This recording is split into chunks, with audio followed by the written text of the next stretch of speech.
읽었던 이 본문 가지고 주님을 찾는 사람이 누리는 기쁨이라는 제목으로 말씀을 전하겠습니다. 인생을 살면서 수렁 속에 빠진 것 같다는 느낌을 받아본 적이 있는지 모르겠습니다. 오늘 본문 2절 보시면 기가 막힐 웅덩이와 수렁이라는 표현이 나옵니다. 성경에 보면 이런 웅덩이, 이런 수렁에 빠진 사람이 있는데 대표적인 인물이 요셉입니다. 창세기 37장 23절 24절 보시면 요셉이 형들에게 갔을 때 형들이 요셉을 잡아가지고 옷을 다 찢어버리고 구덩이에 던졌다 그럽니다. 근데 그 구덩이가 빈 것이고 물이 없었다, 이런 말이 있습니다. 예레미야가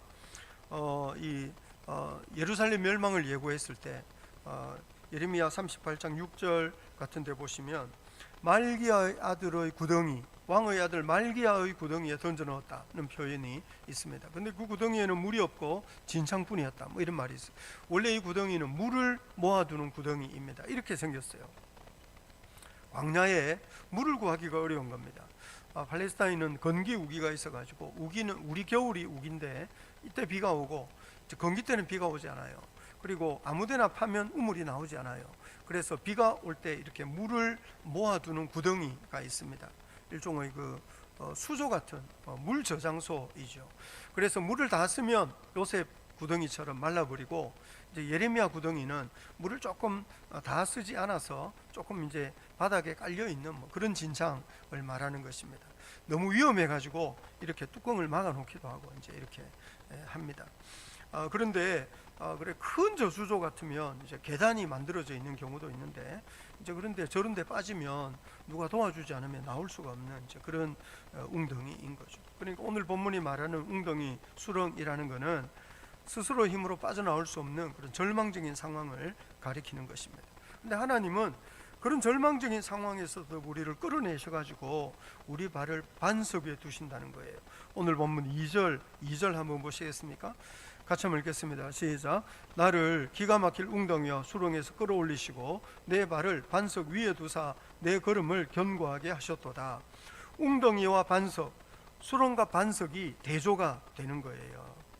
하나님께서 우리 성도들의 발을 반석 위에 세우시고 우리 성도들의 걸음을 견고하게 하시기를 우리 주님의 이름으로 축복합니다. 우리 주님을 기다리고 주님을 찾는 사람들이 이런 은혜를 누리게 된다는 거죠. 오늘 시편 40편은 절망적인 상황에서 하나님을 기다리는 사람이 부르는 찬송입니다. 제목 보시면 다윗의 시 인도자를 따라 부르는 노래, 이렇게 되어 있어요. 다윗의 고백이었죠. 아마 다윗이 기가 막힌 웅덩이와 수렁에 빠진 적이 있었던 것 같아요. 그래가지고 이런 고백, 이런 찬송을 불렀는데 다윗뿐만 아니라 많은 사람들이 공감하는 상황입니다. 인생을 살면서 자기가 기가 막힐 웅덩이와 수렁에 빠졌다, 이런 느낌을 받는 사람들이 꽤 많았던 거예요. 들어있는 거죠. 아무리 좋은 노래여도 다른 사람이 공감하지 않고 함께 부르지 않으면 금방 사라지는데, 이 시편 40편은 많은 사람이 공감하고 또 많은 사람들이 함께 불러서 맞아 이렇게 했기 때문에 이게 아주 인기가 있어가지고 많이 불러서 인도자를 따라 부르는 노래가 되고 마침내는 시편에 실리기까지 하는 겁니다. 그 인생을 살면서 내가 기가 막힐 웅덩이와 수렁에 빠졌다, 이 막막한 고통에 매일 때 이게 나만의 경험이 아니고 인생에 이런 경험한 사람 많고, 이런 경험했을 때마다 시편 40편처럼 노래하고 주님을 기다렸을 때 하나님 주시는 승리를 경험했다는 것을 우리가 늘 기억해야 될 필요가 있습니다. 그래서 인생의 고통 가운데 낙심하지 않는 거 얼마나 중요한 일인지 모릅니다. 오늘 시편 40편을 보면요, 시편 기자가 사실 만만한 어려움이 아니에요. 이 사람이 어떤 고통에 매여 있는가 하면 12절 보시면 12절 같이 한번 읽어볼까요? 시작. 수많은 재앙이 나를 둘러싸고 나의 죄악이 나를 덮침으로 우러러 볼 수도 없으며 죄가 나의 머리털보다 많으므로 내가 낙심하였음이니이다. 수많은 재앙이 자기를 둘러싸고, 한두 가지가 아니고 수많은 재앙이 자기를 둘러싸고 있다고. 근데 재앙만 있는 것이 아니고 설상가상으로 죄악이 나를 덮침으로, 이 시편 기자가 아마 죄를 지었던 것 같아요. 그런데 그 죄책감이 마치 맹수가 사냥감을 덮치듯이 이 시편 기자를 뒤덮은 거죠. 사실 인생의 고난과 어려움이 밀려닥치면요, 제일 먼저 생각하는 것이 내가 무슨 잘못을 했지? 내가 무슨 죄를 지었지? 뭐 이렇게 생각하는 겁니다. 그런데 그거 뭐 당연한 수순이고 어떤 의미에서 바람직하고 그래서 죄를 지었으면 하나님 앞에 회개하고 뭐 이런 거 필요한 일인데, 그런데요, 한 가지 생각해야 될 거는 모든 재앙이 항상 죄의 결과냐? 그런 거는 아니에요. 지은 죄가 없어도 오히려 성실하고 열심히 사는데 정말 감당 못할 어려움이 밀려오는 경우도 있거든요. 근데 자기가 뭐 지은 죄도 없는데 어려움이 밀려왔다고 해서 그때부터 막 자기를 탈탈 터는 거죠. 내가 무슨 잘못을 했지, 내가 예전에 이런 뭐 그러면서 자책하는 거, 그거 별로 바람직하지 않습니다. 뚜렷한 죄 없이 그냥 뭐 타락한 세상에 그나마 나름대로 살아보려고 애를 쓰는데 감당 못한 재난이 밀려왔다고 해서 그때부터 막 자기를 자책하고 체크하고 무슨 잘못했는가 다 적어보고 뭐 이런 식으로 자기를 탈탈 터는 그런 어떤 지나친 자책감, 그거는 별로 바람직한 일 아닙니다. 그 지나친 자책감에 매이면 스스로 초라해지고 그리고 결국에는 영혼이 병이 들 수도 있어요. 그래서 지나친 자책감에 매일 필요는 없어요. 그렇지만 다만 오늘 시편 기자는 명백하게 지은 죄가 있었던 거죠. 그래가지고 자기가 죄도 지은 데다가 재앙이 밀려온 데다가 죄책감도 밀려오고 뭐 이러니까 이 사람이 어떻게 할 줄을 모르는 거예요. 그리고 또 한 가지 이 시편 기자가 당하는 고통은요, 주변에 아주 고약한 사람들이 많아요. 오늘 보면 14절과 15절 한번 보시겠습니까? 시편 40편 14절과 15절입니다. 자, 같이 한번 읽어볼까요? 시작. 내 생명을 찾아 멸하려 하는 자는 다 수치와 낭패를 당하게 하시며 나의 해를 기뻐하는 자는 다 물러가 욕을 당하게 하소서. 나를 향하여 하하 하하 하며 조소하는 자들이 자기 수치로 말미암아 놀라게 하소서. 세 종류 사람이 있는데 시편 기자를 죽이고 싶어하는 사람도 있고, 해를 기뻐하는, 시편 기자가 어려움을 당하면 그것 때문에 아주 행복해하는, 고소해하는 사람도 있고, 또 15절에 하하하 하며 조소하는 자들은 시편 기자를 아주 큰 소리로 비웃으면서 조롱하고 놀리는 사람들입니다. 이 시편 기자가 자기 주변에 있는 이런 고약한 사람들 때문에 마음고생하는 거예요. 우리가 힘들고 어려워도 우리 주변에 우리 마음을 만져주고 위로하고 격려하는 사람이 있으면 그래도 조금 이렇게 힘을 얻을 수 있는데, 어렵고 힘든데 수많은 재앙이 자기를 둘러싸고 있는데 자기는 또 죄책감에 시달리기까지 하는데 주변 사람들이 막 조롱하고 놀리면요, 정말 어떻게 할 수가 없어요. 사실 우리는 우리 주변에 있는 사람들 때문에 힘을 얻을 수도 있고 우리 주변에 있는 사람들 때문에 더 절망할 수도 있거든요. 근데 이 시편 기자는 자기 주변에 있는 사람들 때문에 더 참 어려운 거죠. 우리가 인생을 살면서 주변에 있는 사람들 때문에 속상하고, 그리고 또 예수 믿는 사람들은 주변에 있는 고약한 사람들이 있으면 그래도 어떻게 해서든지 관계를 개선해 보려고 여러 가지로 노력할 때가 있어요. 그렇지만 사실 고약한 사람과 좋은 관계를 맺는 건 정말 어려운 일이거든요. 이 시편 기자가 어떻게 빠져나갈 구멍이 없는 거죠. 그래서 기가 막힐 웅덩이와 수렁이다, 그렇게 말합니다. 우리가 인생을 살면서 이렇게 기가 막힐 웅덩이와 수렁에 빠졌을 때 어떻게 해야 될까요? 오늘 본문 보시면 먼저 기억해야 될 거는요, 조바심을 버려야 돼요. 오늘 보면 17절 한번 보시겠습니까? 시편 40편 17절입니다. 같이 한번 읽어볼까요? 시작. 나는 가난하고 궁핍하오나 주께서는 나를 생각하시오니 주는 나의 도움이시오 나를 건지시는 이시라. 나의 하나님이여 지체하지 마소서.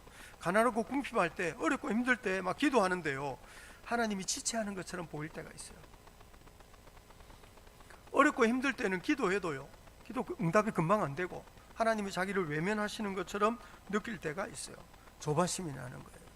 오늘 보면 시편 40편을 보시면요, 1절에 내가 여호와를 기다리고 기다렸더니 로부터 시작해가지고 17절 마지막에 나의 하나님이여 지체하지 마소서, 이렇게 끝나요. 하나님을 기다리는데요, 응답이 빨리 없는 거예요. 그러면 우리 안에 막 조바심이 날 때가 있어요. 그런데 이 조바심이라는 거는요, 어떤 이 영적 생활에 혹은 경건한 삶에 별로 도움이 되지 않습니다. 그래서 이 조바심 버리는 거 대단히 중요합니다. 우리가 잘 생각해야 합니다. 여러분, 우리는 이를테면 자식이 아플 때는요, 자식보다 부모의 마음이 더 아픈 거예요. 자식이 어려움을 겪으면 사실 부모의 마음이 더 애타는 법이거든요. 그래서 마치 우리가 고통 가운데 신음할 때 우리는 하나님이 우리보다 더 애타해 하시고 하나님이 우리보다 더 바쁘게 일하신다는 사실을 잘 이해해야 될 필요가 있습니다. 우리는 발등에 불이 떨어져 가지고 하나님이 지체하는 것처럼 느껴지지만 사실 하나님은 하나님의 때에 가장 선한 방식으로 일하시는 거예요. 그래서 답답하고 힘들 때 조바심에 매이지 않도록 조심해야 됩니다. 디모데후서 3장 1절을 보시면 너는 이것을 알아라 말세에 고통하는 때가 이르러, 그러면서 2절에 사람들이 자기를 사랑하며 뭐 이렇게 쭉 하거든요.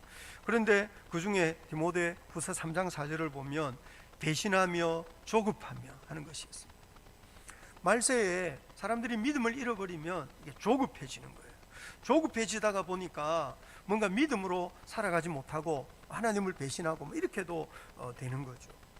우리가 기억해야 됩니다. 우리를 도우신 하나님, 우리 기도를 들으신 하나님은 지체하는 분이 아니고 괜히 게으르게 뭐 일하시는 분 아니고 여러분 우리보다 더 열심히 일하시는 분이라는 사실을 우리가 잘 기억해야 됩니다. 그래서 뭔가 기도하면서 하나님을 기다릴 때 조바심에 매이지 않도록 조심해야 됩니다.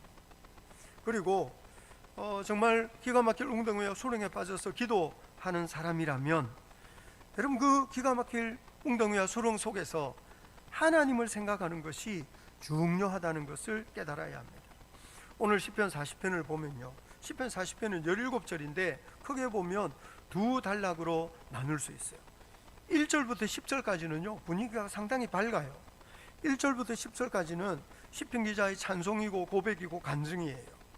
그런데 11절부터 17절까지는 상당히 분위기가 애절해요. 그래가지고 1절부터 10절까지는 찬송시라 그러고 11절부터 17절까지는 탄식시 그래요. 찬송시는요 시편에 많아요. 탄식시도 많아요. 그런데 시편 40편이 독특한 거는요 찬송시와 탄식시가 같이 나오는 거죠. 그런데 또 이런 것도 있어요. 이를테면 우리는 어려움 가운데서 기도가 먼저 나오는 거예요. 기도를 막 하면 하나님 응답하시고 그때 그 응답하신 은혜에 감사해서 고백하고 찬송하고 뭐 이렇게 되는 거거든요. 그래서 탄식이 먼저고 찬송이 나중에 나와요, 일반적으로는. 그런데 시편 40편에는요 찬송이 먼저 나오고 탄식이 나중에 나오는 거죠. 이유가 뭘까요? 사실 저는 이 본문 묵상할 때 두 가지 이유가 있다. 하나는 믿음 좋은 분들은요 기도하기 전에 감사부터 하고 기도하는 경우가 있어요.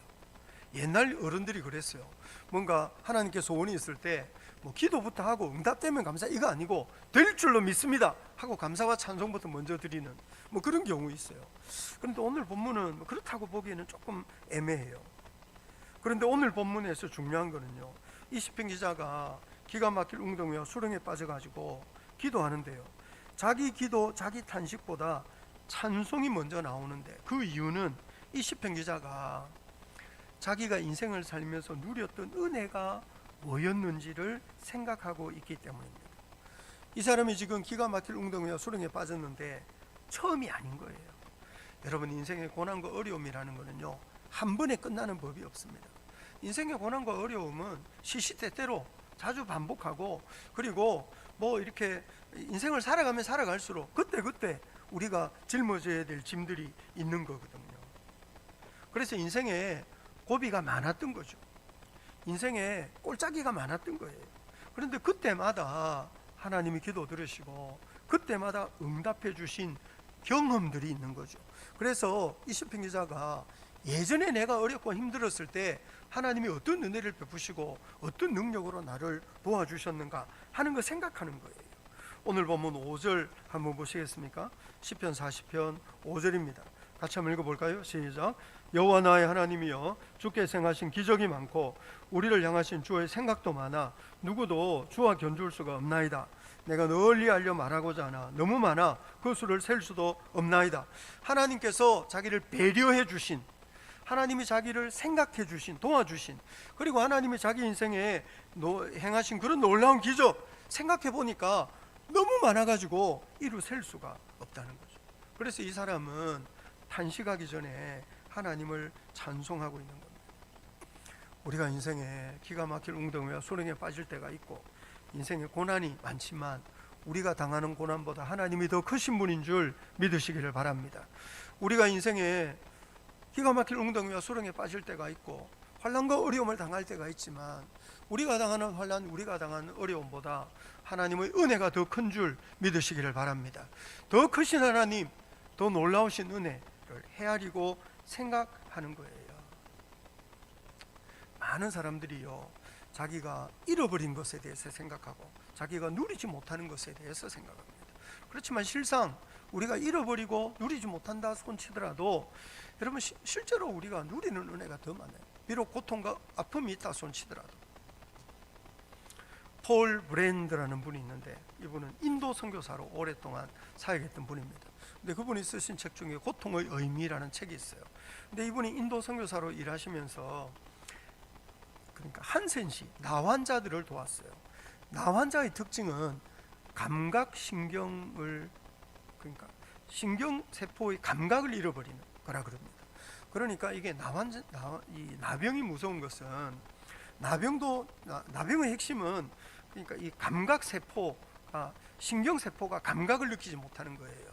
그러니 오히려 이분은 고통을 느낀다는 것이 얼마나 큰 은혜냐는 것으로 그 책을 시작합니다.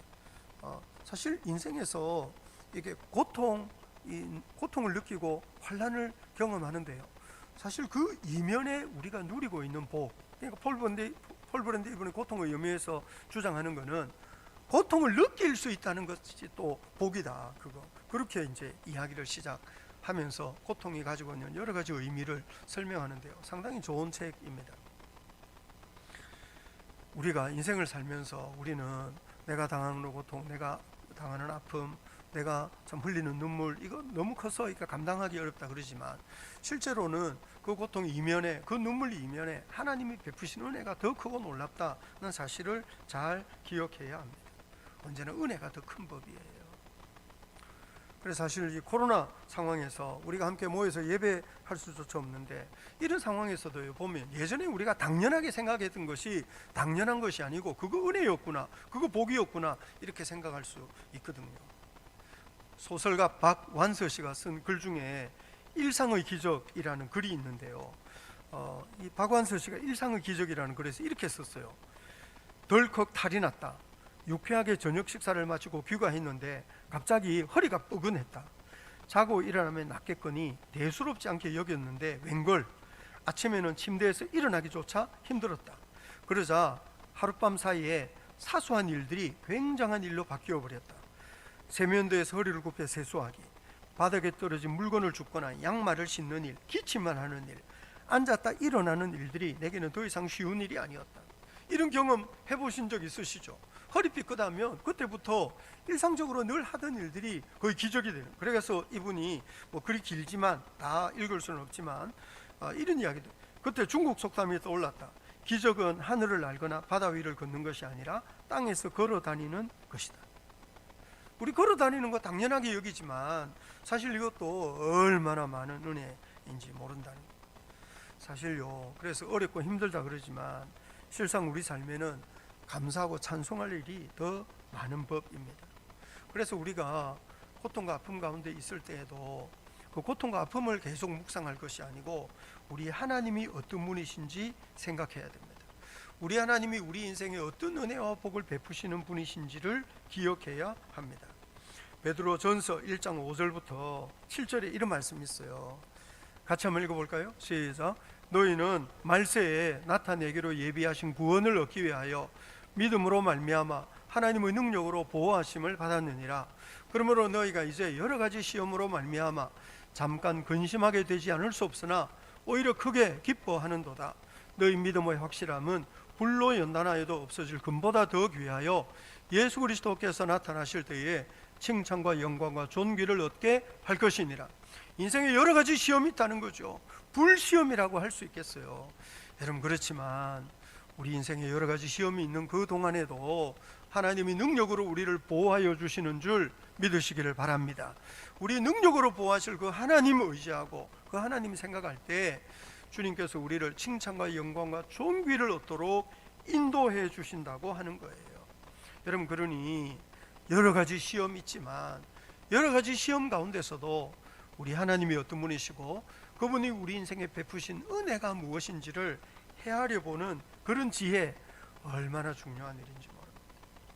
하나님을 생각하지 않고 하나님을 잊어버리면요, 고통이 전부인 줄 압니다. 하나님을 생각하지 않고 하나님이 베푸신 은혜를 잊어버리면 내가 지금 당하는 환난이 전부인 줄 압니다. 그렇지 않고 기가 막힐 웅덩이와 수렁에서도 건지실 분이 하나님이시. 그 예수 믿는 사람은 언제든지 하나님 생각해야 되는 거예요. 시편 50편 22절로 23절에 이런 말씀이 있습니다. 같이 한번 읽어볼까요? 시작. 하나님을 잊어버린 너희여, 이제 이를 생각하라. 그렇지 아니하면 내가 너희를 찢으리니 건질 자 없으리라. 감사로 제사를 드리는 자가 나를 영화롭게 하나니 그 행위를 옳게 하는 자에게 내가 하나님의 구원을 보이리라. 하나님을 잊어버리면 우리 삶이 산산조각 나는 거예요. 하나님을 생각하지 않으면 여러분, 우리 영혼이 피폐해지는 거죠. 감사를 잃어버리면 우리 삶이 메마르는 것입니다. 우리가 마음에서 감사를, 우리 입술에서 찬송을 회복하는 성도 될 수 있기를 우리 주님 이름으로 축복합니다. 여러분, 기가 막힐 웅덩이와 수렁 속에서도 하나님을 생각해야 돼요. 이 시편 기자가 기가 막힐 웅덩이와 수렁에서 하나님을 생각하니까 하나님이 베푸신 은혜, 기적, 그리고 그분이 나를 위하여 행하신 그 모든 놀라운 일, 세일 수도 없다고, 이루 말할 수가 없다고, 너무 많아서. 여러분, 그러니 이 사람은 기가 막힐 웅덩이와 수렁 속에서도 하나님을 생각하면서 다시 일어나는 거예요. 하나님을 생각하고 베푸신 은혜를 기억하다가 보니까 이 사람의 마음이 담대해지는 거죠. 그래서 오늘 본문 6절부터 8절을 보시면 시편 40편 6절로 8절입니다. 자, 같이 한번 읽어볼까요? 시작. 주께서 내 귀를 통하여 내게 들려주시기를 제사와 예물을 기뻐하지 아니하시며 번제와 속죄제를 요구하지 아니하신다 하신지라. 그때 내가 말하기를 내가 왔나이다. 나를 가리켜 기록한 것이 두루마리 책에 있나이다. 나의 하나님이여, 내가 주의 뜻 행하기를 즐기오니 주의 법이 나의 심중에 있나이다 하였나이다. 보통 우상을 섬기는 사람들은요, 자기 인생에 어려움이 밀려닥치면 신의 진노를 풀어야 된다 이렇게 생각해요. 그래가지고 뭐 재물을 바쳐가지고 뭐 이렇게 그 신이 더 이상 재앙을 내리지 않도록 달래려고 이렇게 하는 거죠. 근데 우리 하나님 그런 분 아니에요. 하나님은 뭔 재물을 바쳐서 달래야 될 그런 분 아니에요. 이 시편 기자가 하나님이 어떤 분이시고 그분이 우리 인생에 베푸신 기적, 능력, 은혜, 자비, 이런 것들이 얼마나 놀라운 것인가 생각하니까 이분은, 이 시편 기자는, 야, 내가 진짜 그 주님을 사랑해야 되겠구나, 내가 그 주님의 뜻을 받들어 살아야 되겠구나, 비록 내가 기가 막힐 웅덩이와 수렁에 빠져 있지만 내가 하나님 앞에 살아야겠구나, 이렇게 생각하는 거예요. 가끔씩이요, 사람들이 하나님이 자기한테 뭐 이것저것 짐을 지우신다고 생각하는 경우가 있어요. 하나님은 우리에게 뭘 요구하시는 분 아니에요. 하나님이 뭐가 아쉬워서 우리에게 뭔 짐을 지우고 우리를 요구를 하시고, 하나님이 뭐가 아쉬워서 우리를 부려먹으려고 하시겠습니까? 하나님은 우리에게 짐을 지우시는 분이 아니라는 거예요. 시편 50편 9절로 13절에 이런 말씀이 있습니다. 같이 한번 읽어볼까요? 시작. 내가 네 집에서 수소나 내 우리에서 순념소를 가져가지 아니하리니 이는 산림의 짐승들과 무산의 가축이 다 내 것이며 산의 모든 새들도 내가 아는 것이며 들의 짐승도 내 것임이로다. 내가 가령 줄여도 네게 이르지 아니할 것은 세계와 거기에 충만한 것이 내 것임이로다. 내가 수소의 고기를 먹으며 염소의 피를 마시겠느냐? 하나님은 우상과 다르다는 거예요. 하나님은 우리에게 뭘 뜯어 먹으려고, 뭘 이렇게 우리를 부려 먹으려고, 우리에게서 뭘 가져가시는 분 아니고, 오히려 하나님은 은혜와 복을 주시면 주셨지 뭘 우리를 힘들게 하는 분 아니라는 거죠. 그러니 그 하나님을 생각하면 이 시편 기자가 할 수 있는 최선의 반응은, 하나님은 너무 좋으신 분이고 하나님은 너무 자비하신 분이니 주님, 내가 주님을 사랑하며 살기 원합니다. 주님, 내가 여기 있습니다. 내 모든 것은 다 주님의 것입니다. 이런 고백이 아주 당연한 고백이라고 하는 거예요. 그 시편 기자가요, 하나님을 생각하고 하나님이 베풀어 주신 은혜를 기억하다가 보니까 하나님께 순복하는 것이 아주 당연한 일이라고 여기게 된 거죠. 하나님을 사랑하고 하나님을 섬기는 것이 더 이상 부담스러운 일이 아니었어요. 그래서 이 시편 기자가요, 고난 중에서도 하나님을 자랑하려고 그럽니다. 오늘 본문 9절과 10절 한번 보시겠습니까? 시편 40편 9절 10절입니다. 같이 한번 읽어볼까요? 시작. 내가 많은 회중 가운데서 의의 기쁜 소식을 전하였나이다. 여호와여, 내가 내 입술을 닫지 아니할 줄을 주께서 아시나이다. 내가 주의 공의를 내 심중에 숨기지 아니하고 주의 성실과 구원을 선포하였으며 내가 주의 인자와 진리를 많은 회중 가운데서 감추지 아니하였나이다. 이 사람은 말하고 있는 사람입니다. 입술을 벌려서 말하는 사람이고 선포하는 사람이고 감추지 않는 사람입니다. 이 사람이 무슨 말을 하고 있습니까? 하나님이 얼마나 인자와 진리, 하나님이 얼마나 사랑이 많으시고 하나님 얼마나 의로우신 분이냐, 하나님은 얼마나 변함이 없으신 성실과 구원, 하나님이 어떻게 변함없이 우리를 구원하시는 분이냐, 그런 이야기 하는 거예요. 중요한 거는요, 이 시편 기자가 기가 막힐 웅덩이와 수렁에 빠져 있다는 거예요. 오늘 보면 17절대로 하자면 이 시편 기자는요, 가난하고 궁핍해요. 어려워요. 힘들어요. 그런데 이 어렵고 힘든 처지에 있는 시편 기자가 하나님은 좋으신 분이다, 하나님은 성실하신 분이고 믿을 수 있는 분이고 하나님은 의로우신 분이고 하나님의 능력 있는 분이다, 뭐 이렇게 말하면서 하나님을 자랑하는 거예요. 우리가 이거를 잘 생각해야 됩니다. 요즘은요, 사람들이 하나님을 자랑하고 뭔 전도라도 하려 치면 자기에게 뭐 좋은 게 있어야 된다고 생각합니다.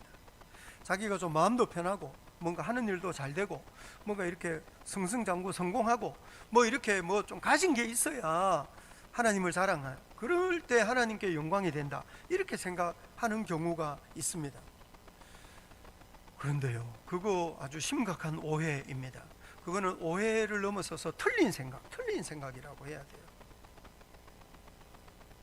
여러분, 우리가 예수 믿는 사람들이 우리가 뭔가 남들보다 더 나은 것이 있고 뭔가 성공하고 이를테면 뭐 더 건강하고 뭐 돈도 많고 뭐 여하튼 자식도 잘 되고 뭐 기타 등등 또 뭐가 여하튼 뭐 이런 식으로 뭐가 좋은 일이 있을 때 하나님께 영광이 되고, 그럴 때 우리 예수 믿는 믿음 이야기하면 참 좋다, 만약에 이렇게 생각한다면 여러분, 교회가 병이 듭니다. 그럴 때 교회 병이 드는 거예요. 우리 시대가 그렇게 병이 들어가는 시대입니다. 뭔가 하나님께 영광이 된다 그럴 때 뭔가 좋은 일이 있고 뭔가 이렇게 뭐 여튼 남들이 이루지 못한 꿈을 이루고 뭐 기타 등등 이렇게 좋은, 자기가 하여튼 잘 나갈 때 뭐 하나님께 영광이 된다, 이렇게 생각하는 거는요, 하나님 나라가 이루어지는 방법을 심히 오해한 거라고 할 수 있겠습니다. 그럼 교회를 세우시는 하나님의 방법을 오해하고 있는 것입니다. 고린도 전서 1장 27절부터 29절에 이런 말씀이 있습니다. 자, 같이 한번 읽어볼까요? 시작. 그러나 하나님께서 세상의 미련한 것들을 택하사 지혜 있는 자들을 부끄럽게 하려 하시고 세상의 약한 것들을 택하사 강한 것들을 부끄럽게 하려 하시며 하나님께서 세상의 천한 것들과 멸시받는 것들과 없는 것들을 택하사 있는 것들을 폐하려 하시나니 이는 아무 육체도 하나님 앞에서 자랑하지 못하게 하려 하심이라.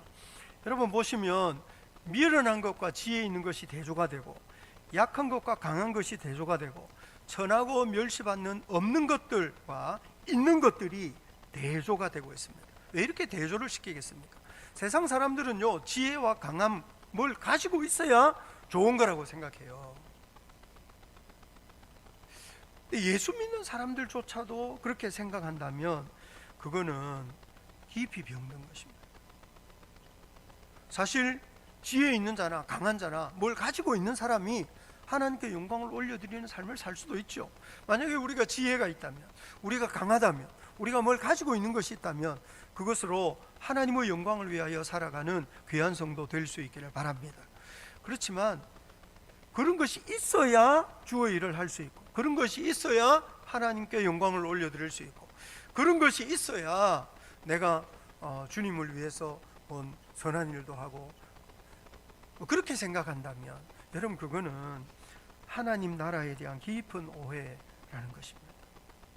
예수 믿는 사람은요, 연약함을 부끄러워하는 사람이 아닙니다. 예수 믿는 사람은 곤고하고 가련한 처지에서 자기가 탄식하며 신음하고 있다, 그런 것을 부끄러워하지 하면 안 됩니다. 오히려 공고하고 가련한 처지에서도 시편 기자처럼 우리 하나님은 얼마나 성실하시고, 우리 하나님은 얼마나 사랑이 많으시고, 우리 하나님은 얼마나 의로우신가, 이런 거를 선포하고 자랑할 수 있다는 거예요. 물론 세상은요, 그런 믿음의 비밀을 이해하지 못해요. 세상은 연약함을 조롱하죠. 세상은 미련한 것을 조롱해요. 세상은 참 이렇게 보잘것없는 삶을 사는 사람을 무시하죠. 여러분, 예수 믿는 사람은 아닙니다. 예수 믿는 사람은, 우리 엊그제 성탄절 지냈는데 예수님이 얼마나 연약한 모습으로 이 땅에 오셨는가 하는 것을 생각해야 됩니다. 스스로를 보호할 수 있는 힘조차 없었습니다. 그렇지만 그 연약하신 예수님이 우리의 구세주이신 줄 믿으시기 바랍니다. 십자가에 죽으실 때 예수님은 얼마나 연약했습니까? 여러분, 그런데 그렇게 비참하게 연약함으로 십자가에 짊어지신 그 예수님이 세상을 이기고 승리하신 하나님의 아들이신 줄 믿으시기 바랍니다. 그분이 하나님의 아들인 거예요.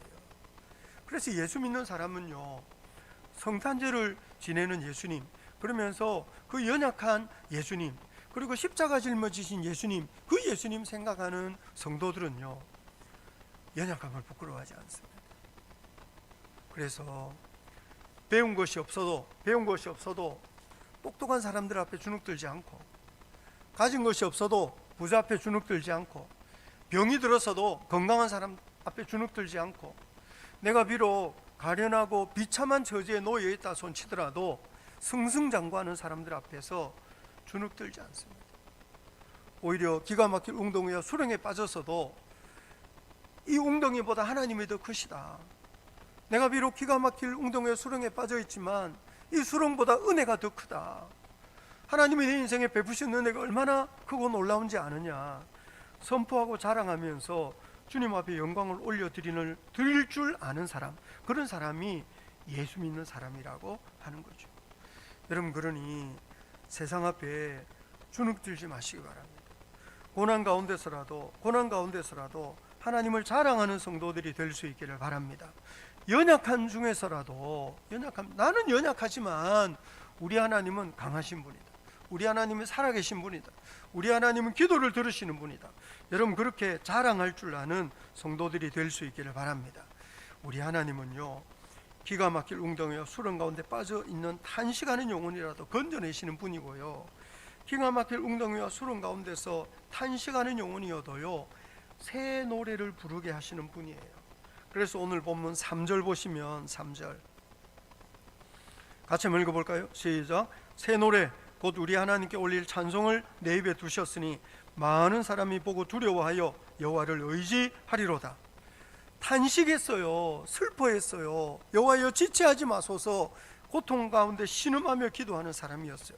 그렇지만 이런 사람을 하나님이 건져내셔서 새 노래를 부르게 하신다.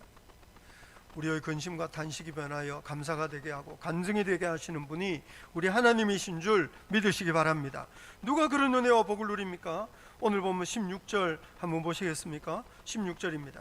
같이 한번 읽어볼까요? 시작. 주를 찾는 자는 다 주 안에서 즐거워하고 기뻐하게 하시며 주의 구원을 사랑하는 자는 항상 말하기를 여호와는 위대하시다 하게 하소서. 이런 고백하게 하실 수 있는 분이 우리 하나님이신 줄 믿으시기 바랍니다. 우리 지난번에 역대하 묵상할 때 생각해 보십시오. 아사라든지 여호사밧이라든지 히스기야라든지 엄청난 승리를 경험한 왕들 이야기를 읽었습니다. 근데 이 사람들이 언제 그런 엄청난 승리를 경험합니까? 구스 100만 대군이 몰려오는 거죠. 암몬과 모압 40사람이 쳐들어오는 거죠. 아수르가 쳐들어오는 거죠. 이 사람들이요, 빠져나갈 구멍이 없이 쫄딱 망하게 생겼어요. 이길 수가 없었어요. 심지어 아수르 사네립은 내가 유다를 다 짓밟고 히스기야를, 예루살렘을 새장의 새처럼 가두어 버렸다고 써놓았어요. 새장의 새 같은 신세가 된 거예요. 그야말로 기가 막힐 웅덩이와 수렁에 빠진 거죠.